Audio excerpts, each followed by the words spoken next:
আসসালামু আলাইকুম। আমরা এইচএসসি আইসিটির ষষ্ঠ অধ্যায়ের এই সকল টপিকগুলো পড়বো এবং এগুলো পড়তে পারলে কিন্তু তোমার এই অধ্যায়ের মনে করো যে 80% কমপ্লিট এবং লাস্টে দিয়ে তোমাদেরকে এসকিউএল কমান্ড নিয়ে আরেকটা ক্লাস হবে। তো এই সকল বিষয় আমরা এই ভিডিওতে দেখব।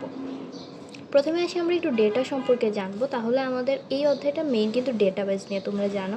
তো ডেটা সম্পর্কে জানতে পারলে আমরা ডেটাবেস নিয়েও খুব ইজিলি জানতে পারবো। তো ডেটার ইনফরমেশান জিনিসটা তোমাকে আগে ভালোভাবে বুঝতে হবে। তো এই যে ডেটা শব্দের অর্থ আমরা সবাই জানি। ডেটা অর্থ হচ্ছে একটা উপাত্ত। ডেটা মানে উপাত্ত। আর এই ডেটাটা ল্যাটিন শব্দ, কি ল্যাটিন শব্দ ডেটাম থেকে আসছে। ল্যাটিন শব্দ ডেটাম থেকে আসছে এবং ডেটামের বহুবচনই হচ্ছে ডেটা। ডেটামের বহুবচনই হচ্ছে ডেটা। এবার এই ডেটাম অর্থও কিন্তু তথ্যের উপাদান, ঠিক আছে? তথ্যের উপাদান মনে রাখতে হবে। এখানে আমাদের একটা জিনিস বুঝতে হবে, ডেটা আর হচ্ছে ইনফরমেশান দুইটাই আলাদা জিনিস। আর ডেটার যে সংজ্ঞাটা সেটা কেমন আমি তোমাদেরকে বলি। আমরা বলতে পারি সাজানো বা অর্থপূর্ণ নয় এমন কিছু, ঠিক আছে? ডেটা হচ্ছে কি সাজানো এবং অর্থপূর্ণ না এমন কিছুকে বোঝায়। এটা সাজানোও থাকবে না, অর্থপূর্ণও থাকবে না, ঠিক আছে? পরিপূর্ণ কোনো ধারণা আমরা এটা থেকে পাবো না। যেমন কি হতে পারে, ডেটা বিভিন্ন অক্ষর হতে পারে, যেমন সরেয়, সরেয়া, ক খ, 1 2 3 4 হতে পারে, যে কোনো প্রতীক হতে পারে, যে কোনো ছবি হতে পারে।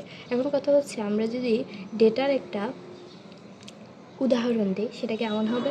ধরো একটা ক্লাসের রোল আছে, নেম আছে, তারপর আচ্ছা রোল নেমই লিখলাম। তারপরে ধরো এখানে গ্রুপও আছে, ঠিক আছে? গ্রুপও আছে, এ গ্রুপ আর বি গ্রুপ ধরো। তো এখন আমি রোলে 1 লিখলাম আর এখানে লিখলাম মৌ, অর্থাৎ মেয়েটার নাম মৌ, আর গ্রুপ হচ্ছে এ। আবার যদি আমি এখানে গ্রুপটা এনে ফেলি, তারপর এখানে যদি আমি লিখি রিমা, আর এখানে যদি আমি রোলটা লিখি রোল 2, তাহলে এটা কি হচ্ছে, আমার কিন্তু সাজানো অর্থপূর্ণ হচ্ছে না। যেমন রোলের জায়গায় রোল নাই, এখানে দ্বিতীয় লাইনে নেমের জায়গায়। তার মানে আমরা বুঝতে পারলাম যে ডেটা মানে হচ্ছে এগুলো সব কিছুই ডেটা। এখানে এটাও একটা ডেটা, এই মৌ একটা ডেটা, এ একটা ডেটা, এ তারপর রিমা এ 2, এই সবগুলোই ডেটা। কিন্তু এগুলো কিন্তু ইনফরমেশান না। ইনফরমেশান হতে হলে একটা শর্ত আছে। ইনফরমেশান মানে সেটা সাজানো এবং অর্থপূর্ণ হতে হবে। সেটা সাজানো এবং অর্থপূর্ণ হতে হবে। তার মানে বুঝলাম ডেটা মানে হচ্ছে ইনফরমেশানের উল্টা। ডেটা মানে হচ্ছে সাজানো এবং অর্থপূর্ণ না, আর আর ইনফরমেশান হচ্ছে সাজানো এবং অর্থপূর্ণ। ইনফরমেশান হচ্ছে সাজানো এবং অর্থপূর্ণ, ঠিক আছে? এখন বুঝতে হবে এর দুইটার পার্থক্যটা আসলে কি। এই যে ডেটা, এই ডেটা থেকে কিন্তু ইনফরমেশান আসছে। আচ্ছা ধরো এটা হচ্ছে, আমরা ধরলাম কি, আমি বললাম একটু আগে এটা হচ্ছে ডেটা। এখন এটারে যদি আমরা ইনফরমেশান লিখি, অর্থাৎ এই জিনিসটা থেকে ইনফরমেশান লিখি, এটাকে সাজিয়ে গুজিয়ে লিখি, তাহলে এমন দাঁড়াবে, একটা এরকম সুন্দর একটা টেবিল হবে, 2 লাইন, ঠিক আছে? এখানে রোলটা থাকবে, এখানে নেম থাকবে, তারপর এখানে গ্রুপটা থাকবে, কেমন? তারপর এখানে রোল হচ্ছে 1 1, আর এখানে হচ্ছে মৌ, আর এখানে হচ্ছে গ্রুপ এ। আবার এখানে আসা পড়বে কি রিমা, তারপর এখানে আসবে হচ্ছে রোলটা, রোল হচ্ছে ওর 2, এখানে হচ্ছে রিমা, তারপর এখানে হচ্ছে গ্রুপ বি। অর্থাৎ আমরা এখান থেকে কিন্তু একটা পরিপূর্ণ এবং অর্থ এবং সাজানো জিনিসটা পাচ্ছি। তার মানে এটা হচ্ছে ইনফরমেশান। তার মানে এটাকে যখন আমরা ডেটাকে যখন সুন্দরভাবে একটু প্রসেসিং করে লিখলাম, তার মানে সেটা হয়ে গেছে ইনফরমেশান। অর্থাৎ আমরা ডেটাকে যখন প্রসেসিং করব, সেটা হয়ে যাবে ইনফরমেশান। ডেটাকে প্রসেসিং করলে আমরা ইনফরমেশান হয়ে যাবে, ঠিক আছে? তাহলে ডেটা থেকে ইনফরমেশান আসছে। ডেটা মানে হচ্ছে কি সাজানো এবং অর্থপূর্ণ না, আর ইনফরমেশান মানে সেটা সাজানো এবং অর্থপূর্ণ। তো দেখো ডেটা এবং ইনফরমেশানের আমি কিছু পার্থক্য লিখে রাখছি এখানে। তো ডেটা মানে কি সাজানো এবং অর্থপূর্ণ না, আর ইনফরমেশান মানে সাজানো এবং অর্থপূর্ণ। এবং ডেটার মাধ্যমে কোনো বিষয়ের আংশিক ধারণা পাবো। এই যে এখানে এই জিনিসটা থেকে কিন্তু আমি আংশিক ধারণা পাচ্ছি। এটা আসলে কি আমি এটাই বুঝতে পারতেছি না যে এখানে রোল একবার এখানে উল্টাপাল্টা লেখা হয়েছে, অর্থাৎ এখানে ডেটা লেখা হয়েছে। কিন্তু যখন এটাকে আমি সুন্দর করে লিখছি, তখন এটা থেকে আমি একটা পরিপূর্ণ ধারণা পাইছি, অর্থাৎ সম্পূর্ণ ধারণা পাইছি। তার মানে ডেটা মানে আংশিক ধারণা, আর ইনফরমেশান মানে সম্পূর্ণ ধারণা। আর এটা আমরা সরাসরি উপস্থাপন করা যায় না। আমি ধরো এই জিনিসটা লিখে, আমাকে কলেজের টিচার বলল ধরো আমি একটা কলেজে চাকরি করি, তো এখানে আমার প্রধান শিক্ষক বললো আপনার ক্লাসের যত রোল আছে, নেম আছে, গ্রুপ কি আছে, সবগুলো আমাকে তথ্যগুলো দেন। তাহলে আমি যদি এটা নিয়ে এভাবে বসাই দিই, হ্যাঁ, কোনে রুল আছে, কি কোনে কি, এসব না দেখে জাস্ট আমি সিরিয়ালে বসাই দিতেই থাকলাম, ঠিক আছে, এত কিছু দেখলাম না, তাহলে কি এটা কি আমার সুন্দর একদম সরাসরি আমি প্রধান শিক্ষককে দিতে পারবো? সে কিন্তু আমার উপর রাগ করবে না, কারণ এখানে কোনো কিছুই সাজানো গোছানো নাই। সে বুঝতে পারবে না যে আসলে আমি কী বুঝাইতে চাইছি, কে আসলে কী। যখন আমি এটা ইনফরমেশান টাইপের দিব, সেটা আমি কিন্তু তার সামনে সরাসরি উপস্থাপন করতে পারবো এবং সেটা গ্রহণযোগ্য হবে, ঠিক আছে। আর ডেটা সবসময় অর্থপূর্ণ নাও হতে পারে, যেহেতু এটা উল্টোপাল্টা লেখা হয়, আর ইনফরমেশান হচ্ছে অর্থপূর্ণ। তো এখানে আরও কিছু আছে, এগুলো তোমরা স্ক্রিনশট দিয়ে রাখতে পারো। এখন আমরা দেখব হচ্ছে ডেটা বেস, ঠিক আছে, ডেটা বেস যেটা মেইন টপিক এই অধ্যায়ের। তো ডেটা মানে হচ্ছে আমরা জানি উপাত্ত, আর বেস মানে হচ্ছে সমাবেশ, উপাত্তের সমাবেশ, অর্থাৎ এখানে অনেক বেশি উপাত্ত থাকবে, এখানে উপাত্ত আর উপাত্ত থাকবে। আমরা সাধারণত এই অধ্যায়ে যে ডেটাবেসগুলো দেখব, এগুলো ডেটাবেসগুলো মূলত ফাইল এবং টেবিল আকারে থাকে, ফাইল বা টেবিল। তো এই অধ্যায়ে বেশিরভাগই আমাদের টেবিল আকারেই থাকবে, ফাইল আকারে নাই, ঠিক আছে। তো এই ডেটাবেস মানে হচ্ছে উপাত্তের সমাবেশ, অর্থাৎ এখানে উপাত্ত থাকবে। এই যে এই জিনিসটা একটা উপাত্ত, এটা একটা উপাত্ত, এটা একটা উপাত্ত, এটা একটা উপাত্ত, এটাই মানে এরকমভাবে উপাত্ত থাকবে আমাদের। দেখো আমি এখানে লিখছি যে ডেটা শব্দের অর্থ উপাত্ত, আর বেস শব্দের অর্থ হচ্ছে খাঁটি বা সমাবেশী, সমাবেশী বলতে পারো। তো ডেটাবেস মানে কি হয়, পরস্পর সম্পর্কযুক্ত, অর্থাৎ পরস্পর সম্পর্ক থাকবে। এই ধরো আমি এখানে দুইটা টেবিল আঁকলাম, ঠিক আছে, দুইটা টেবিল আঁকলাম, এই দুইটার মধ্যে স্কুলের ইনফরমেশান আছে। তো এমন হয় যে পরস্পর সম্পর্কযুক্ত, ধরো একটা টেবিল অথবা একের অধিক টেবিল বা ফাইলের সমষ্টিকে আমরা বলবো হচ্ছে ডেটাবেস, অর্থাৎ টেবিলের সমষ্টি আমরা বলতে পারি, এক কথায় টেবিলের সমষ্টি বা একটা টেবিল বা একাধিক টেবিলের সমষ্টিকে আমরা ডেটাবেস বলবো, ঠিক আছে। এটা পরস্পর সম্পর্ক থাকবে, অর্থাৎ একটা টেবিলের সাথে আরেকটা টেবিলের সম্পর্ক থাকবে। এখন কথা হচ্ছে তুমি বলতে পারো যে আমি তো বুঝলাম ডেটাবেস মানে কি, আবার আছি ডেটাবেস ডিবিএমএস। ডিবিএমএস অর্থ হচ্ছে ডেটাবেস, এম দিয়ে হচ্ছে ম্যানেজমেন্ট সিস্টেম।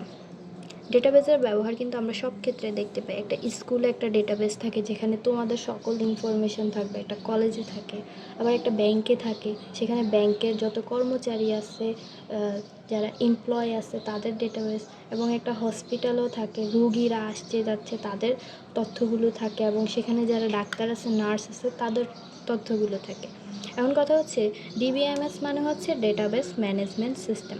ম্যানেজমেন্ট মানে কি, মানে এই ডেটাবেস ম্যানেজমেন্ট সিস্টেম আসলে এটা কি, এর মাধ্যমে আমরা কি করতে পারবো, এটার মাধ্যমে আমরা তথ্য, ধরো এখানে এই যে আমরা যে তথ্যগুলো, এই ডেটাবেস মানেই কিন্তু উপাত্ত, এই যে উপাত্তগুলো, এই উপাত্তগুলো যেখানে আমরা সংরক্ষণ করব, একটা জায়গায় তো আমাদের সংরক্ষণ করতে হবে, এটা তো আমরা লিখে লিখে রাখতে পারবো, এটা সংরক্ষণ করতে হবে।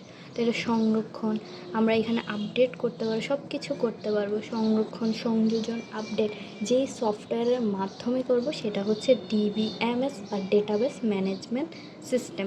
আর এখানে বলা হয়েছে আরডিবিএমএস। আরডিবিএমএস হচ্ছে রিলেশনাল, এখানে হচ্ছে আর দিয়ে হচ্ছে রিলেশনাল ডেটাবেস ম্যানেজমেন্ট সিস্টেম, অর্থাৎ এখানে রিলেশন মানে কি, রিলেশন মানে হচ্ছে আমরা কি বুঝি, একটা ছেলে একটা মেয়েকে ভালোবাসে, তারা দুইজন কি রিলেশন করে, আমরা এতটুকুই তো বুঝি। তো ঠিক এমনই একটা টেবিল আরেকটা টেবিলের সাথে সম্পর্কিত থাকবে, অর্থাৎ রিলেশন থাকবে তারা দুইজনের।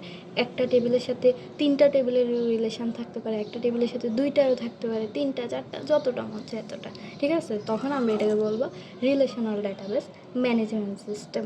ওকে, ডেটাবেসের উপাদান শিখবো আমরা, ডেটাবেসের উপাদানগুলো শিখবো, ডেটাবেসে কী কী উপাদান থাকে। এটা কিন্তু একটা ডেটাবেস টেবিল। এখন এখানে কি কি উপাদান আছে ওইগুলো আমাদের বুঝতে হবে, ওইগুলো বুঝলে আমরা বাকি সব ক্লিয়ার হতে পারব। তো দেখো এখানে চারটা উপাদান আছে, ডেটাবেসের চারটা উপাদান আছে। এক নম্বর উপাদানটা হচ্ছে ফিল্ড। ফিল্ড কোনগুলা, ফিল্ড মানেই হচ্ছে কলাম, ফিল্ড মানেই কলাম। তোমরা পঞ্চম অধ্যায় পড়ে আসছো না, সেখানে তোমরা কিন্তু কলাম পড়ছো, ঠিক আছে। তো এই কলাম মানে কি, কলাম মানে হচ্ছে এইগুলা, এই রোল একটা কলাম, নেম একটা কলাম, গ্রুপ একটা কলাম, অর্থাৎ এগুলো প্রত্যেকটা এক একটা ফিল্ড। রোল একটা ফিল্ড, নেম একটা ফিল্ড, গ্রুপ একটা ফিল্ড। দুই নম্বরে আসে হচ্ছে আমাদের রেকর্ড। রেকর্ড কোনগুলা? প্রত্যেকটা রোকে রেকর্ড বলে। রো চিনো তো তোমরা? এগুলা যদি কলাম হয় তাহলে এগুলা রো হবে। এইটা একটা রো, ঠিক আছে? এইটা একটা রো। এখানে কয়টা রো আছে? 2টা, ঠিক আছে? পুরাটা মিলে একটা রো, এই পুরাটা মিলে এরকম। আবার এই পুরাটা মিলে রোলের একটা কলাম, নেইমের একটা কলাম, গ্রুপের একটা কলাম। তার মানে আমরা বুঝতে পারছি ফিল্ড আর রেকর্ড সম্পর্কে। ফিল্ড মানে হচ্ছে কলামকে বোঝায়, রেকর্ড মানে রোকে বোঝায়। এবার 3 নাম্বার যে উপাদান আছে, 3 নাম্বার উপাদানটা হচ্ছে আমাদের ডেটা। ডেটা কোনগুলো?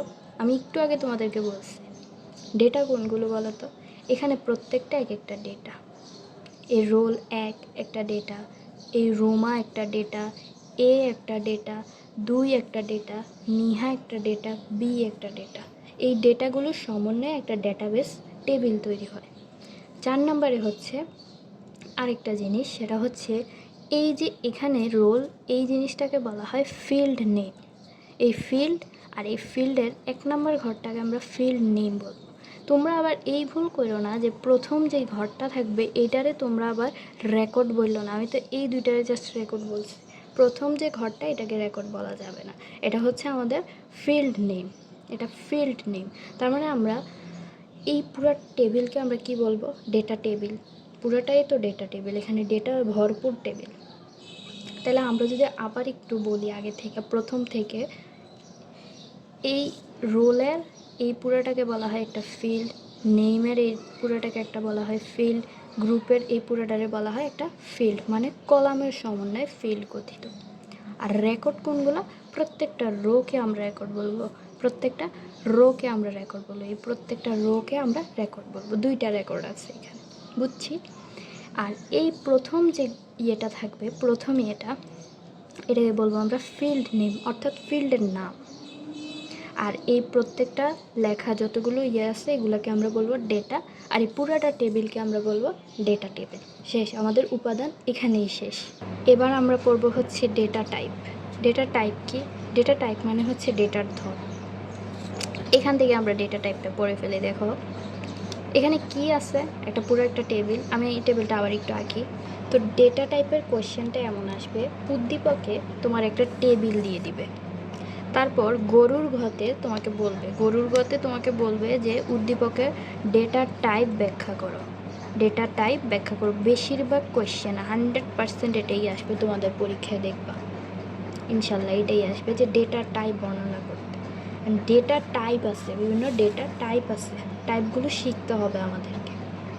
কি কি টাইপ আছে আমরা একটু দেখি। প্রথমে যদি আমাদের পূর্ণ সংখ্যা থাকে, কি বললাম? পূর্ণ সংখ্যা থাকে। পূর্ণ সংখ্যাকে বলা হয় কি জানো?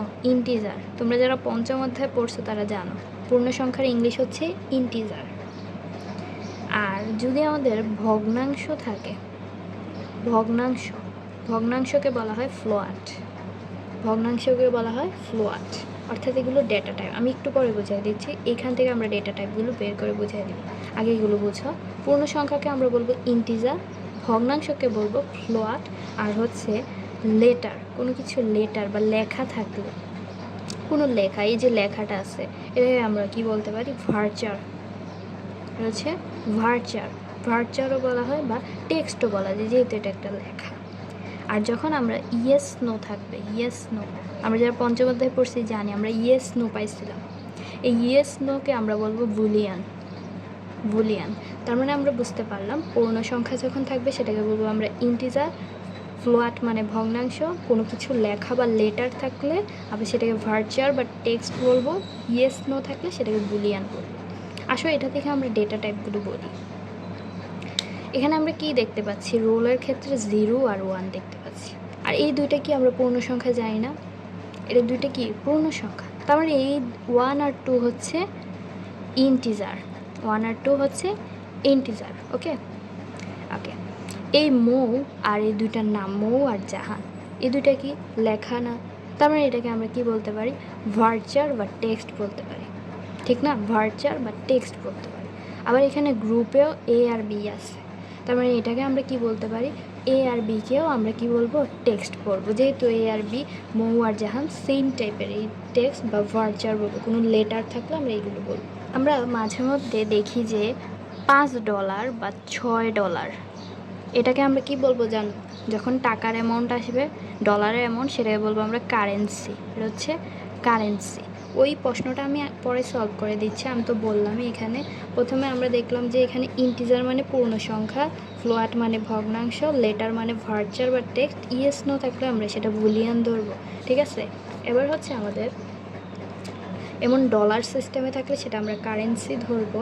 যদি আমরা রোল বলি, রোলও কিন্তু ইন্টিজার, আমি একটু আগে বললাম না, রোল মানে কি ইন্টিজার না, এটা পূর্ণ সংখ্যা। তারপর নেম হচ্ছে আমরা ভার্চারও বলতে পারি, টেক্সটও বলতে পারি। যখন আমার ধরো এই ডেটা টেবিলটাতে আরেকটা টেবিল আমার সংযুক্ত করলাম, ধরো এখানে থাকলো ক্লাস, ক্লাস হচ্ছে 10 আর 11। আচ্ছা এখানে বলো তো এই 10 আর 11 এটার ডেটা টাইপটা কি বলো তো? এটার ডেটা টাইপটা হচ্ছে ইন্টিজার। তুমিও জানো, আমিও জানি, কারণ এটা পূর্ণ সংখ্যা।